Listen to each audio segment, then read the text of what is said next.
Hi hello ನಮಸ್ತೆ. Guarantee ಸ್ಪೆಷಲ್ಗೆ ಸ್ವಾಗತ. ನಾನು ಪ್ರಭುದೇವ್. ಕೋರ್ಟ್ನಲ್ಲಿ ದರ್ಶನ್ ಹೇಳಿದ್ದು ಎಲ್ಲಾ ಸುಳ್ಳೇ ಸುಳ್ಳು. ಸುಳ್ಳಿನ ಸರ್ದಾರ ಕಟ್ಟಿದ್ದ ಸರಮಾಲೆ ಈಗ ಬಹಿರಂಗ. 16 ಸುಳ್ಳು ಹೇಳಿ ಕಳ್ಳಾಟವಾಡಿದ್ನ ಕಿಲ್ಲಿಂಗ್ ಸ್ಟಾರ್. ಜೈಲು ಪರಿಶೀಲನೆ ವೇಳೆ ದಾಸ ಹೇಳಿದ ಸುಳ್ಳುಗಳು ಬಯಲಿಗೆ ಬಂದಿದ್ದು ಹೇಗೆ? ಟಾಯ್ಲೆಟ್ನಿಂದ ಹಿಡಿದು ಮೊಬೈಲ್ ವರೆಗೂ ಎಲ್ಲಾ ಸುಳ್ಳುಗಳನ್ನೇ ಹೇಳ್ತಾ ಬಂದ್ರ ಕೊಲೆ ಆರೋಪಿ ನಟ ದರ್ಶನ್. ದರ್ಶನ್ ಹೇಳಿದ ಸುಳ್ಳುಗಳೇನು, ಸುಳ್ಳುಗಳೆಷ್ಟು?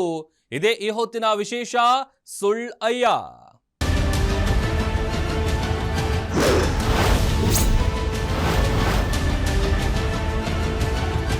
ಸುಳ್ಳೇ ಸುಳ್ಳು. ನ್ಯಾಯಾಲಯದ ಮುಂದೆ ದರ್ಶನ್ ಹೇಳಿದ್ದು ಎಲ್ಲವೂ ಸುಳ್ಳು. ಒಂದಲ್ಲ ಎರಡಲ್ಲ, ಹೇಳಿದ್ದು ಬರೋಬ್ಬರಿ 10 ಹಸಿ ಸುಳ್ಳುಗಳು. ಪರಪ್ಪನ ಅಗ್ರಹಾರದ ಜೈಲು ಅಧಿಕಾರಿಗಳ ವಿರುದ್ಧ ಪದೇ ಪದೇ ಆರೋಪ ಮಾಡ್ತಿದ್ದ ಕಿಲ್ಲಿಂಗ್ ಸ್ಟಾರ್. ಸತ್ಯ ಯಾವುದು, ಸುಳ್ಳು ಯಾವುದು ಅಂತ ಈಗ ಬಯಲಾಗಿದೆ. ದರ್ಶನ್ನ ಒಂದೊಂದೇ ಕಳ್ಳಾಟ ಬಯಲಾಗಿದೆ. ದರ್ಶನ್ ಆರೋಪಗಳಿಗೆ ಕಾನೂನು ಸೇವಾ ಪ್ರಾಧಿಕಾರ ಖಡಕ್ ಉತ್ತರವನ್ನ ನೀಡಿದೆ. ದರ್ಶನ್ ಕಳ್ಳಾಟ ಹೇಗಿತ್ತು, ಕೋರ್ಟ್ನಲ್ಲಿ ಏನೆಲ್ಲ ಸುಳ್ಳು ಹೇಳಿದ್ರು? ನನಗೆ ಹಾಸಿಗೆ ಕೊಡ್ತಿಲ್ಲ, ದಿಂಬು ಕೊಡ್ತಿಲ್ಲ, ಸೊಳ್ಳೆಗಳು ಹರಿದು ತಿಂತಿವೆ, ಸೊಳ್ಳೆ ಬತ್ತಿನೂ ಕೊಡ್ತಿಲ್ಲ ಮಹಾಸ್ವಾಮಿ, ವಾಕಿಂಗ್ ಮಾಡೋಕ್ಕೂ ಅವಕಾಶ ಇಲ್ಲ, ಕನ್ನಡಿ ನೋಡ್ಕೊಂಡು ತಲೆ ಬಾಚ್ಕೊಳ್ಳೋಕ್ಕೂ ಅವಕಾಶ ಇಲ್ಲ. ನನ್ನ ಪಾಡು ಯಾರಿಗೂ ಬೇಡ, ನಂದು ಒಂದು ಬಾಳು, ನಂದು ಒಂದು ಬದುಕು, ಸ್ವಲ್ಪ ವಿಷ ಕೊಡಿ ಸ್ವಾಮಿ. ಒಂದ ಎರಡ, ದರ್ಶನ್ಗೆ ಜೈಲಲ್ಲಿ ನರಕ ದರ್ಶನ ಆಗ್ತಿದೆ ಅನ್ನೋ ಲೆವೆಲ್ಗೆ ನ್ಯಾಯಾಧೀಶರ ಮುಂದೆ ಪ್ರತಿ ಬಾರಿಯೂ ಕೊಲೆ ಆರೋಪಿ ನಟ ದರ್ಶನ್ ಅಲಿಯಾಸ್ ದರ್ಶನ್ ತೂಗುದೀಪ್ ಗೋಳಾಡಿಕೊಂಡಿದ್ದ.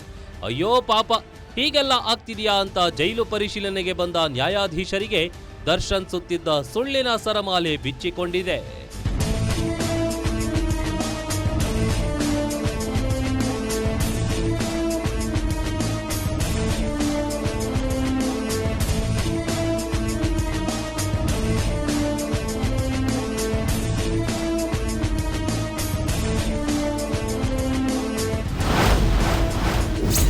ಜೈಲು ಅಧಿಕಾರಿಗಳ ವಿರುದ್ಧ ಕಳ್ಳಾಟ ಆಡಿದ್ರ ದರ್ಶನ್.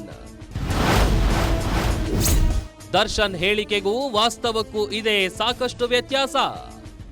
ದರ್ಶನ್ ಕಳ್ಳಾಟವಾಡಿದ್ರ? ಜೈಲು ಅಧಿಕಾರಿಗಳ ವಿರುದ್ಧ ಸುಖಸುಮ್ಮನೆ ಇಷ್ಟುದ್ದ ಆರೋಪಗಳನ್ನ ಕೋರ್ಟ್ ಎದುರು ಮಾಡಿದ್ರ?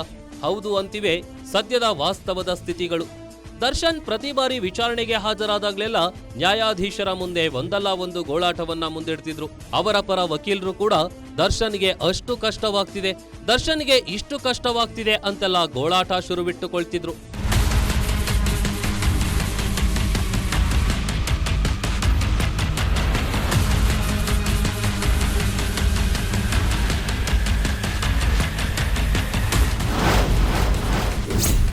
ನಾನು ಬಿಸಿಲು ನೋಡಿಯೇ 30 ದಿನಗಳಾಗಿವೆ,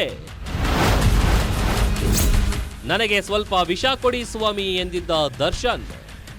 ಕಳೆದ ತಿಂಗಳಷ್ಟೇ ಬೆಂಗಳೂರಿನ 57ನೇ ಸಿಸಿಎಚ್ ನ್ಯಾಯಾಲಯದಲ್ಲಿ ರೇಣುಕಾಸ್ವಾಮಿ ಕೊಲೆ ಕೇಸ್ ಸಂಬಂಧ ಅರ್ಜಿ ವಿಚಾರಣೆ ನಡೆಯುತ್ತಿರುವ ವೇಳೆ ಕೊಲೆ ಆರೋಪಿ ನಟ ದರ್ಶನ್ ಕೈ ಎತ್ತಿ ನನ್ನದೊಂದು ಮನವಿ ಇದೆ ಸ್ವಾಮಿ, ನನಗೆ ಸ್ವಲ್ಪ ವಿಷ ಕೊಟ್ಟುಬಿಡಿ, ನಾನು ಬಿಸಿಲು ನೋಡಿಯೇ ಬರೋಬ್ಬರಿ 30 ದಿನಗಳಾಗಿವೆ ಎಂದಿದ್ರು. ದರ್ಶನ್ ಈ ವಿಚಿತ್ರ ಮನವಿಯ ಬಗ್ಗೆ ಜನರಲ್ಲೂ ಕೂಡ ಅಯ್ಯೋ ಪಾಪ ಎನಿಸುವ ಭಾವ ಮೂಡಿತ್ತು. ಒಂದು ಕಾಲದಲ್ಲಿ ರಾಜವೈಭೋಗದಲ್ಲಿ ಬದುಕ್ತಿದ್ದ ದರ್ಶನ್ಗೆ ಈ ಸ್ಥಿತಿ ಬರಬಾರ್ದಿತ್ತು ಅಂತಲೂ ಅನೇಕರಿಗೆ ಅನಿಸಿತ್ತು. ಆದ್ರೆ ಈಗ ವಾಸ್ತವ ನೋಡಿದ್ರೆ ಅಸಲಿ ಕಹಾನಿ ಬೇರೆಯೇ ಇದೆ.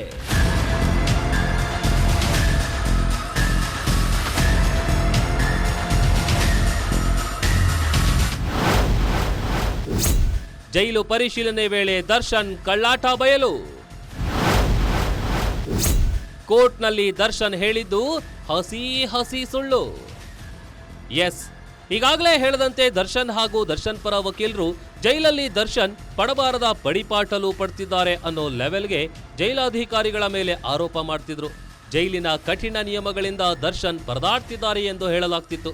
ಕೇವಲ ದರ್ಶನ್ಗೆ ಮಾತ್ರ ಟಾರ್ಗೆಟ್ ಮಾಡಿ ಹೀಗೆ ಮಾಡಲಾಗ್ತಿದೆ ಅನ್ನೋ ಆರೋಪವೂ ಕೂಡ ಮಾಡಲಾಗಿತ್ತು. ಹೀಗಾಗಿ ದರ್ಶನ್ ಬ್ಯಾರಕ್ಗೆ ಕಾನೂನು ಸೇವಾ ಪ್ರಾಧಿಕಾರದಿಂದ ನ್ಯಾಯಾಧೀಶರು ಭೇಟಿ ನೀಡಿದಾಗ ಅಲ್ಲಿ ದರ್ಶನ್ ಹೇಳಿದ್ದು ಎಲ್ಲವೂ ಸುಳ್ಳು, ಕಳ್ಳಾಟ ಅನ್ನೋದು ಕೂಡ ಬಯಲಾಗಿದೆ.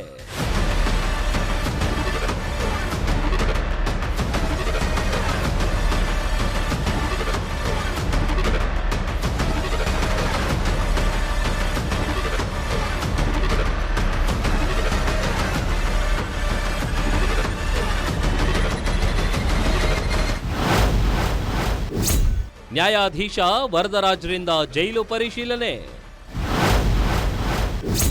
ಜೈಲಿನ ನಿಯಮಗಳ ಅಡಿಯಲ್ಲಿ ದರ್ಶನ್ಗೆ ಎಲ್ಲಾ ಸೌಲಭ್ಯ. ದರ್ಶನ್ ಜೈಲಾಧಿಕಾರಿಗಳ ಮೇಲೆ ಮಾಡ್ತಿದ್ದ ಆರೋಪವನ್ನ ಕೇಳಿಸಿಕೊಂಡು 57ನೇ ಸಿಸಿಎಚ್ ನ್ಯಾಯಾಲಯ ಜೈಲಿಗೆ ನ್ಯಾಯಾಧೀಶರೊಬ್ಬರು ಭೇಟಿ ನೀಡಿ ಪರಿಶೀಲಿಸುವ ನಿರ್ಧಾರಕ್ಕೆ ಬಂದಿತ್ತು. ಅದರಂತೆ ನ್ಯಾಯಾಧೀಶರಾದ ವರದರಾಜ್ ಅವರು ಇತ್ತೀಚೆಗೆ ದರ್ಶನ್ ಇರುವ ಜೈಲಿಗೆ ಭೇಟಿ ನೀಡಿದ್ರು. ಅಲ್ಲಿ ದರ್ಶನ್ ಹಾಗೂ ಅವರ ವಕೀಲರು ಮಾಡಿರುವ ಆರೋಪಗಳಂತೆ ಏನೂ ಇಲ್ಲ. ಕಾನೂನಿನ ಅಡಿಯಲ್ಲಿ ದರ್ಶನ್ಗೆ ಎಲ್ಲಾ ಸೌಲಭ್ಯಗಳನ್ನ ನೀಡಿದೆ ಅಂತ ವರದರಾಜ್ ಅವರು ವರದಿ ನೀಡಿದ್ದಾರೆ. ಇನ್ನು ದರ್ಶನ್ ಹೇಳಿದ ಸುಳ್ಳುಗಳು ಏನು ಅಂತ ನೋಡೋದಾದ್ರೆ, ಸುಳ್ಳು ನಂಬರ್ 1, ದರ್ಶನ್ ನನ್ನ ಜೈಲಲ್ಲಿ ಐಸೋಲೇಷನ್ ಮಾಡಿದ್ದಾರೆ. ದರ್ಶನ್ ವಿಚಾರವಾಗಿ ಅವರಿಗೆ ಕಠಿಣ ನಿಯಮ ಅಳವಡಿಸಿ ಪರದಾಡಿಸುತ್ತಿದ್ದಾರೆ ಅಂತ ಒಟ್ಟು 10 ಅರ್ಜಿಗಳು ಕೋರ್ಟ್ಗೆ ಸಲ್ಲಿಕೆಯಾಗಿದ್ವು. ಅದರಲ್ಲಿ ಮೊದಲ ಆರೋಪ ದರ್ಶನ್ಗೆ ಸಪರೇಟ್ ಜೈಲಿನಲ್ಲಿ ಇಡಲಾಗಿದೆ, ಜೈಲಿನಲ್ಲಿ ಐಸೋಲೇಷನ್ ಮಾಡಲಾಗಿದೆ ಅನ್ನೋದು. ಆದರೆ ಅಸಲಿಗೆ ದರ್ಶನ್ 10ಕ್ಕೂ ಹೆಚ್ಚು ಕೈದಿಗಳಿರೋ ಬ್ಯಾರಕ್ನಲ್ಲಿದ್ದಾರೆ ಅನ್ನೋದು ನ್ಯಾಯಾಧೀಶರು ಜೈಲಿಗೆ ಭೇಟಿ ಕೊಟ್ಟ ವೇಳೆ ತಿಳಿದು ಬಂದಿದೆ. ಹೀಗಾಗಿ ದರ್ಶನ್ ತನ್ನನ್ನು ಸಿಂಗಲ್ ಸೆಲ್ನಲ್ಲಿ ಹಾಕಿ ಐಸೋಲೇಷನ್ನಲ್ಲಿ ಇಡಲಾಗಿದೆ ಅಂತ ಆರೋಪ ಮಾಡಿದ್ದು ಸುಳ್ಳು ಅನ್ನೋದು ಸ್ಪಷ್ಟವಾಗಿದೆ.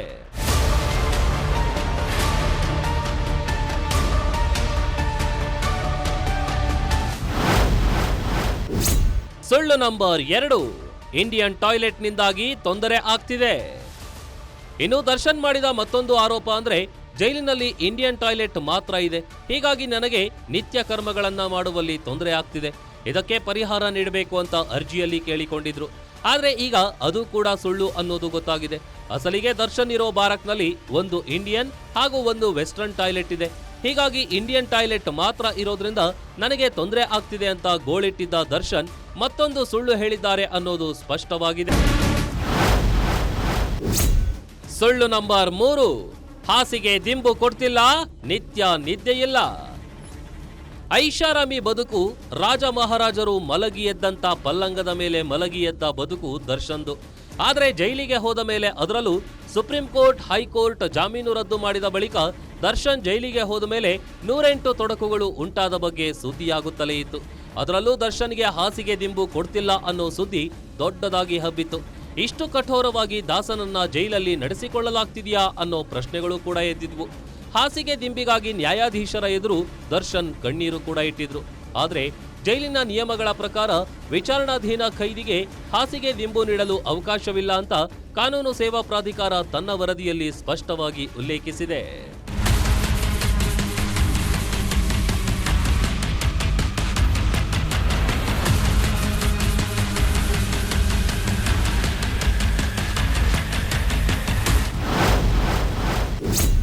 ಸುಳ್ಳು ನಂಬರ್ 4, ನಿಯಮದಂತೆ 1 ಗಂಟೆ ವಾಕಿಂಗ್ಗೆ ಅವಕಾಶವಿಲ್ಲ.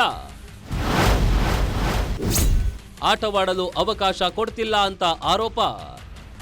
ಇನ್ನು ಜೈಲಿನ ನಿಯಮದ ಪ್ರಕಾರ ಕೈದಿಗೆ ದಿನಕ್ಕೆ 1 ಗಂಟೆ ಕಾಲ ವಾಕಿಂಗ್ ಹಾಗೂ ಆಟಕ್ಕೆ ಅವಕಾಶ ನೀಡಬೇಕು. ಆದರೆ ಜೈಲಾಧಿಕಾರಿಗಳು ಕೇವಲ ಕಾರಿಡಾರ್ನಲ್ಲಿ ಮಾತ್ರ ವಾಕಿಂಗ್ ಮಾಡಲು ಅವಕಾಶ ನೀಡುತ್ತಿದ್ದಾರೆ, ಗಾರ್ಡನ್ಗೆ ಬಿಡ್ತಿಲ್ಲ ಅಂತ ದರ್ಶನ್ ಅರ್ಜಿಯಲ್ಲಿ ಆರೋಪ ಮಾಡಿದ್ರು. ಆದರೆ ಜೈಲು ಪರಿಶೀಲನೆ ಮಾಡಿದಾಗ ಒಂದು ವೇಳೆ ದರ್ಶನ್ಗೆ ಆಚೆ ವಾಕಿಂಗ್ ಹಾಗೂ ಆಟಕ್ಕೆ ಅವಕಾಶ ಕೊಟ್ರೆ ಸಹ ಕೈದಿಗಳು ಕೇಕೆ ಹಾಕೋದು, ಕೂಗೋದು, ಶಿಳ್ಳೆ ಹೊಡೆಯೋದು ಮಾಡ್ತಾರೆ ಅಂತ ಕೇವಲ ಕಾರಿಡಾರ್ನಲ್ಲಿ ವಾಕ್ ಮಾಡಲು ಅವಕಾಶ ನೀಡಲಾಗಿದೆ ಅನ್ನೋದು ಗೊತ್ತಾಗಿದೆ.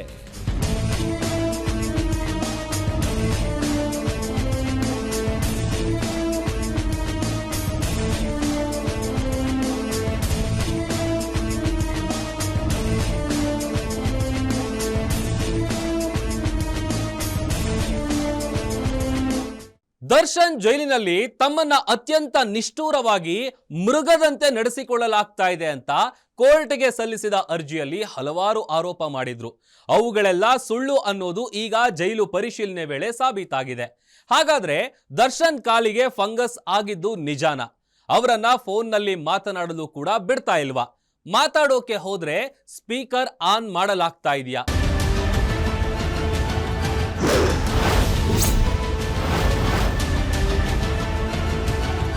ದರ್ಶನ್ ಸುಳ್ಳುಗಳು ಇಷ್ಟಕ್ಕೆ ಮುಗಿದಿಲ್ಲ, ಇನ್ನೂ ಪಟ್ಟಿ ದೊಡ್ಡದಿದೆ.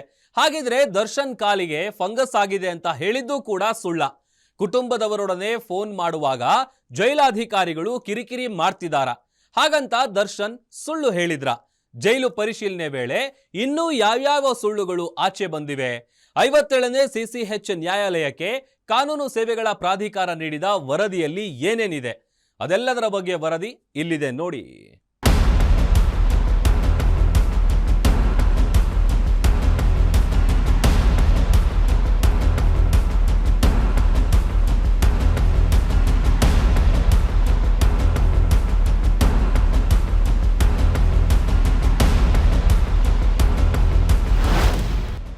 ಇತ್ತೀಚೆಗೆ ದರ್ಶನ್ ಜೈಲಿನ ಬ್ಯಾರಕ್ಗೆ ಭೇಟಿ ನೀಡಿದ ಕಾನೂನು ಸೇವೆಗಳ ಪ್ರಾಧಿಕಾರ 57ನೇ ಸಿಸಿಎಚ್ ನ್ಯಾಯಾಲಯಕ್ಕೆ ವರದಿ ನೀಡಿದೆ.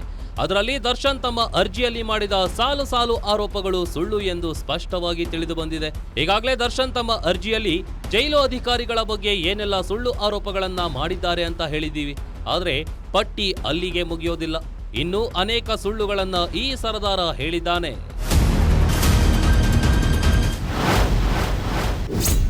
ಸುಳ್ಳು ನಂಬರ್ 5. ಬೆಳಕು ಇಲ್ಲದೆ ದರ್ಶನ್ ಕಾಲಿಗೆ ಫಂಗಸ್ ಆಗಿದೆ.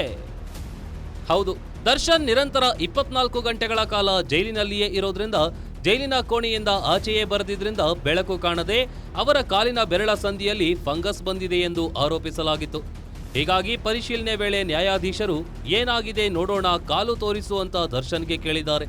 ಆಗ ಅಸಲಿ ಸತ್ಯ ಬಹಿರಂಗವಾಗಿದೆ.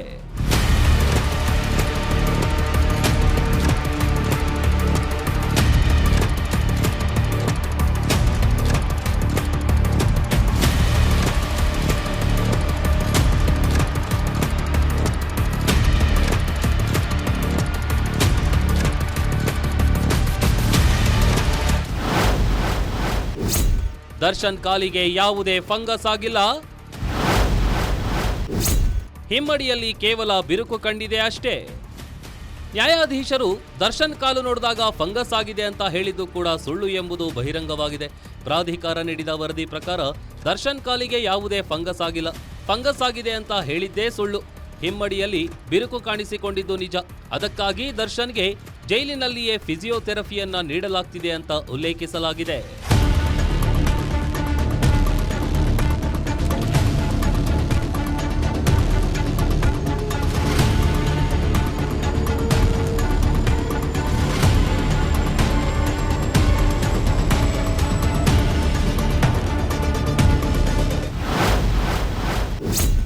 ಸುಳ್ಳು ನಂಬರ್ 6. ಜೈಲಿನಲ್ಲಿ ಸೊಳ್ಳೆ ಕಾಟ, ಸೊಳ್ಳೆ ಬತ್ತಿ ಕೊಡ್ತಿಲ್ಲ. ಇನ್ನು ದರ್ಶನ್ ಹೇಳಿದ ಮತ್ತೊಂದು ವಿಚಾರ ಅಂದ್ರೆ ಜೈಲಿನಲ್ಲಿ ರಾತ್ರಿ ಇಡೀ ಸೊಳ್ಳೆಗಳ ಕಾಟ. ನಿದ್ದೆ ಮಾಡಲಾಗದೆ ಒದ್ದಾಡ್ತಾ ಇದ್ದೇನೆ, ಇಲ್ಲಿ ಸೊಳ್ಳೆ ಬತ್ತಿ ನೀಡ್ತಿಲ್ಲ. ಆದ್ರೆ ಪರಿಶೀಲನೆ ವೇಳೆ ತಿಳಿದು ಬಂದ ವಿಚಾರ ಅಂದ್ರೆ ಅದಕ್ಕೆ ಕಾನೂನಿನಲ್ಲಿ ಅವಕಾಶವಿಲ್ಲ. ವಿಚಾರಣಾಧೀನ ಕೈದಿಗೆ ಈ ಸೌಲಭ್ಯಗಳನ್ನು ಜೈಲಿನಲ್ಲಿ ನೀಡಲಾಗುವುದಿಲ್ಲ. ಕೇವಲ ಸಜಾ ಕೈದಿಗಳಿಗೆ ಮಾತ್ರ ನೀಡಲಾಗುತ್ತೆ. ಹೀಗಾಗಿ ದರ್ಶನ್ಗೆ ಈ ಸೌಲಭ್ಯಗಳನ್ನ ನೀಡಲಾಗಿಲ್ಲ ಎಂದು ಪ್ರಾಧಿಕಾರ ಸ್ಪಷ್ಟನೆ ನೀಡಿದೆ.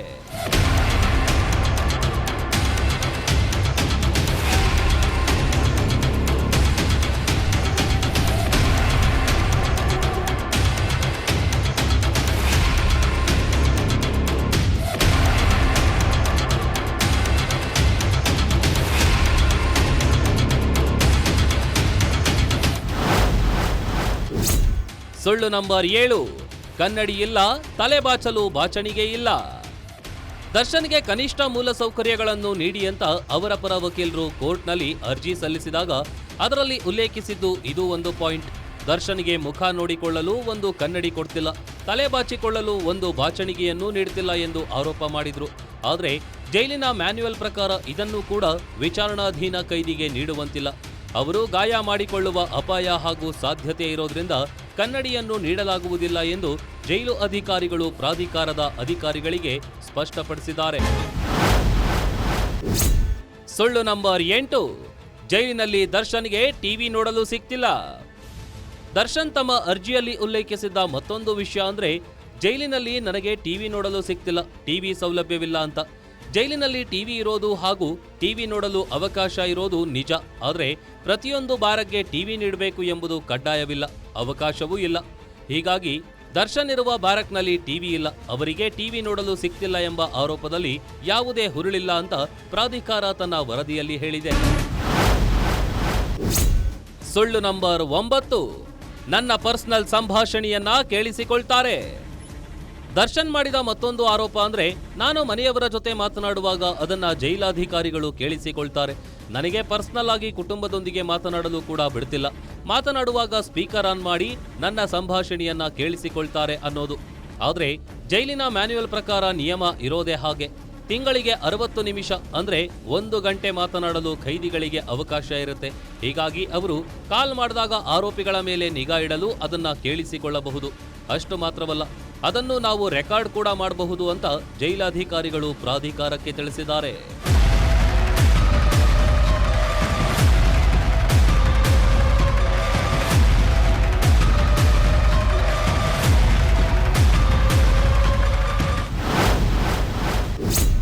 ಸುಳ್ಳು ನಂಬರ್ 10.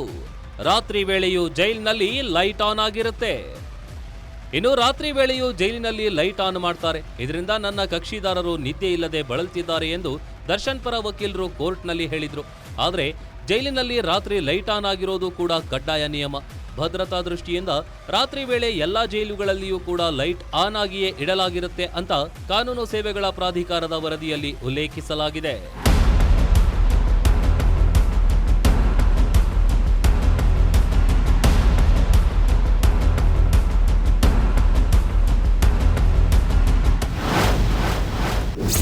ಕಾನೂನು ರೀತಿಯಲ್ಲಿ ನೀಡಬೇಕಾದ ಸೌಲಭ್ಯ ನೀಡಿದೆ. ಕಾನೂನು ಸೇವೆಗಳ ಪ್ರಾಧಿಕಾರ ವರದಿಯಲ್ಲಿ ಸ್ಪಷ್ಟನೆ. ಇನ್ನು ನ್ಯಾಯಾಧೀಶ ವರದರಾಜ್ ಅವರ ನೇತೃತ್ವದಲ್ಲಿ ಜೈಲಿಗೆ ಭೇಟಿ ನೀಡಿ ಪರಿಶೀಲನೆ ಮಾಡಿದ ಕಾನೂನು ಸೇವೆಗಳ ಪ್ರಾಧಿಕಾರ ದರ್ಶನ್ಗೆ ಕಾನೂನು ರೀತಿಯಲ್ಲಿ ಜೈಲುಗಳ ನಿಯಮಗಳ ಅಡಿಯಲ್ಲಿ ನೀಡಬೇಕಾದ ಎಲ್ಲಾ ಸೌಲಭ್ಯಗಳನ್ನು ನೀಡಲಾಗಿದೆ ಎಂದು ಕೋರ್ಟ್ಗೆ ವರದಿ ನೀಡಿದೆ. ಅಲ್ಲಿಗೆ ದರ್ಶನ್ ಇಷ್ಟು ದಿನ ಅದಿಲ್ಲ ಇದಿಲ್ಲ ಅಂತ ಜೈಲಧಿಕಾರಿಗಳ ವಿರುದ್ಧ ಕಂಪ್ಲೇಂಟ್ ಮಾಡಿದ್ದು ಸುಳ್ಳು ಎಂಬುದು ಬಟಾಬಯಲಾಗಿದೆ.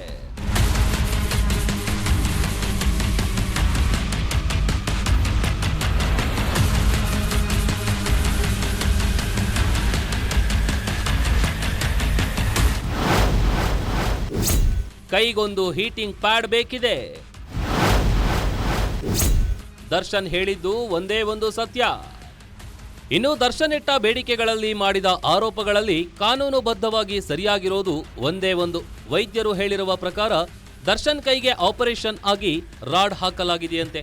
ಹೀಗಾಗಿ ಅವರಿಗೆ ಹೀಟಿಂಗ್ ಪ್ಯಾಡ್ ನೀಡಬೇಕು ಅಂತ ಡಾಕ್ಟರ್ಸ್ ಹೇಳಿದ್ದಾರೆ. ಇನ್ನು ಬೆನ್ನು ನೋವು ಇರುವ ಕಾರಣ ಅವರಿಗೆ ನೆಲದ ಮೇಲೆ ಕುಳಿತುಕೊಳ್ಳಲು ಆಗೋದಿಲ್ಲ.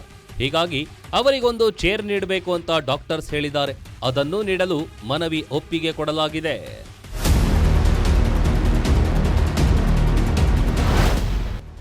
ಒಂದು ಚೆಂದದ ಬದುಕು, ದುಡ್ಡು, ಯಶಸ್ಸು, ಜನಬೆಂಬಲ ಎಲ್ಲವನ್ನೂ ಬಾಚಿ ಬಾಚಿ ಪಡೆದುಕೊಂಡಿದ್ದ ಈ ಕಾಲದ ನಟ ದರ್ಶನ್ ಈಗ ತಲೆ ಬಾಚಿಕೊಳ್ಳಲು ಒಂದು ಬಾಚಣಿಗೆಗಾಗಿ ಬೇಡಿಕೊಳ್ಳುವ ಸ್ಥಿತಿ ಬಂದಿದೆ. ಐಷಾರಾಮಿ ವ್ಯವಸ್ಥೆ ಕಲ್ಪಿಸಿದ್ರೆ ಕಟ್ಟುನಿಟ್ಟಿನ ಕ್ರಮ ಅನ್ನೋ ಸುಪ್ರೀಂ ಕೋರ್ಟ್ನ ಖಡಕ್ ಆದೇಶ ಸದ್ಯ ದರ್ಶನ್ರನ್ನ ಈ ಸ್ಥಿತಿಗೆ ತಂದಿದೆ. ಜೈಲಾಧಿಕಾರಿಗಳು ಯಾವುದೇ ವಿಷಯದಲ್ಲಿ ಕಾನೂನು ಉಲ್ಲಂಘನೆಯಾಗದಂತೆ ಕಟ್ಟುನಿಟ್ಟಾಗಿ ನಿಯಮಗಳ ಪಾಲನೆ ಮಾಡ್ತಿದ್ದಾರೆ. ಇದು ದರ್ಶನ್ ಪಾಲಿಗೆ ನರಕ ದರ್ಶನವಾಗಿ ಪರಿಣಮಿಸಿದೆ. ಅಯ್ಯೋ ಪಾಪ ದರ್ಶನ್ ಅನ್ನೋದು ಬಿಟ್ಟು ಅವರ ಕುಟುಂಬದವರಿಗೆ, ಅವರ ಅಭಿಮಾನಿಗಳಿಗೆ ಬೇರೆ ಯಾವ ಆಯ್ಕೆಗಳು ಉಳಿದಿಲ್ಲ ಅನ್ನೋದಂತೂ ಸತ್ಯ. ರೇಣುಕಾಸ್ವಾಮಿ ಕೊಲೆ ಪ್ರಕರಣ ದರ್ಶನ್ ಬದುಕನ್ನ ಅಕ್ಷರಶಃ ನರಕಕ್ಕೆ ತಳ್ಳಿದೆ. ಉಗುರಿನಿಂದ ಹೋಗೋದಕ್ಕೆ ಕೊಡಲಿ ಎತ್ತಿದ ದರ್ಶನ್ ಈಗ ಜೈಲಲ್ಲಿ ಪಡಬಾರದ ಪರಿಪಾಟಲು ಪಡುವಂತೆ ಮಾಡಿದೆ. ಮುಂದೆ ದರ್ಶನ್ಗೆ ಈ ಕೇಸ್ನಲ್ಲಿ ಖುಲಾಸೆ ಆಗತ್ತಾ, ಇಲ್ವೇ ಶಿಕ್ಷೆ ಆಗತ್ತಾ ಗೊತ್ತಿಲ್ಲ.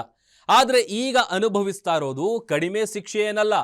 ಇದಾಗಿತ್ತು ಈ ಹೊತ್ತಿನ ಗ್ಯಾರಂಟಿ ಸ್ಪೆಷಲ್. ನೋಡ್ತಾ ಇರಿ ಗ್ಯಾರಂಟಿ ನ್ಯೂಸ್, ಸುದ್ದಿ ಖಚಿತ, ನ್ಯಾಯ ನಿಶ್ಚಿತ.